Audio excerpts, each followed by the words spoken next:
আজ প্রথমেই আমি রব্বুল আলামিনের দরবারে হাজারো লক্ষ কোটি শুকরিয়া জানাতে চাই।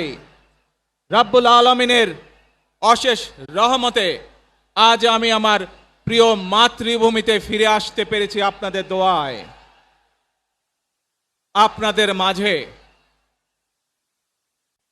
প্রিয় ভাই বোনেরা, আমাদের এই প্রিয় মাতৃভূমি 1971 সালে লাখো শহীদের রক্তের বিনিময়ে অর্জিত হয়েছিল। ঠিক একইভাবে 75-এ আবার 7ই নভেম্বর আধিপত্যবাদীদের হাত থেকে রক্ষার জন্য সেদিন সিপাহী জনতার বিপ্লবের মাধ্যমে আধিপত্যবাদের হাত থেকে দেশকে রক্ষা করা হয়েছিল। একইভাবে পরবর্তীতে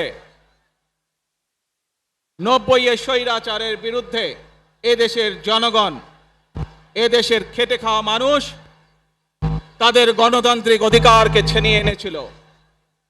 কিন্তু তারপরেও ষড়যন্ত্রকারীদের ষড়যন্ত্র থেমে থাকেনি।